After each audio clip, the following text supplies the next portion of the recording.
कखन लेबै, सुधी हमर कखन लेबै।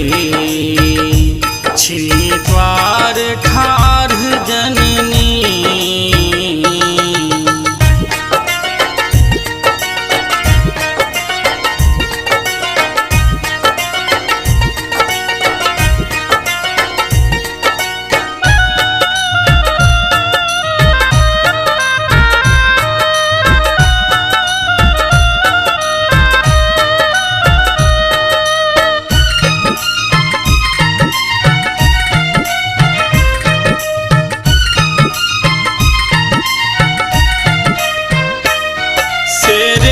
पर चढ़ जननी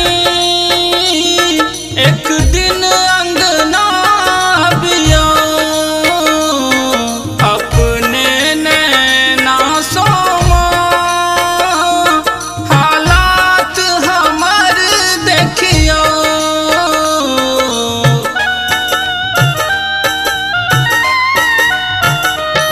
शेरे पर चढ़ जननी एक दिन अंगना बिया, अपने नैना सोमा हालात हमर देखियो।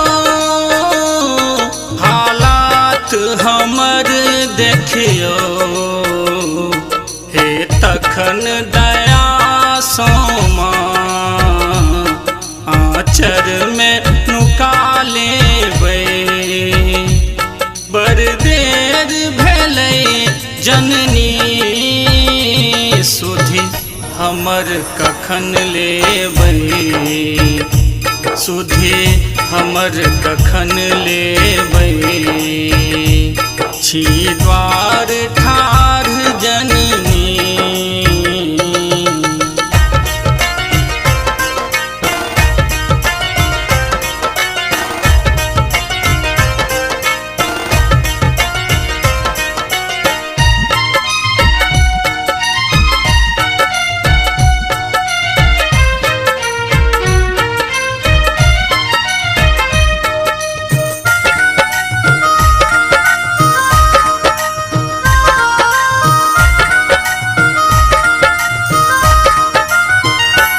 सब छै अपने धुन में चितंग भेल मैया।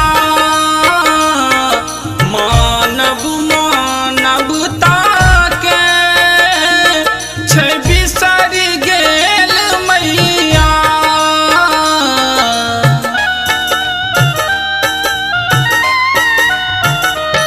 सब छै अपने धुन में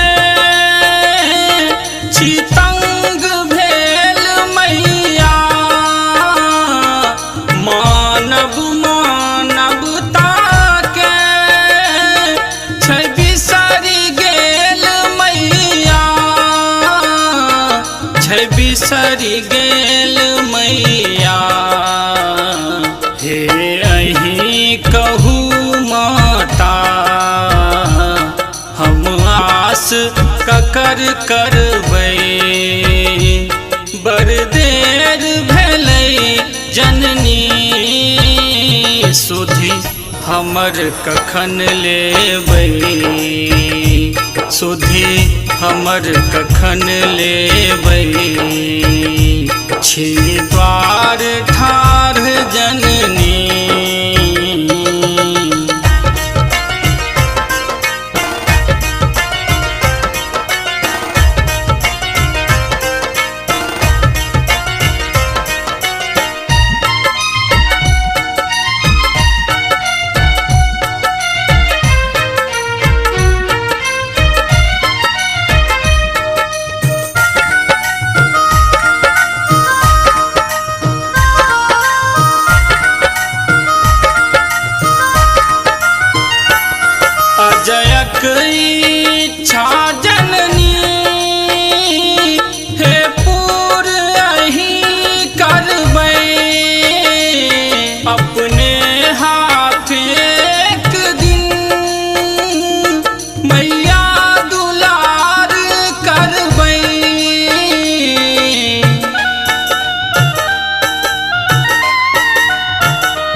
बड़ देर भेलै जननी सुधी हमर कखन लेबै सुधी हमर कखन लेबै छी द्वार ठाढ़ जननी घोड़े घर ने हम जेबै छी द्वार ठाढ़ जननी घोड़े घर ने हम जेबै बड़ देर भेलै जननी सुधी हमर कखन लेबै सुधी हमर कखन लेबै छी द्वार ठाढ़ जननी।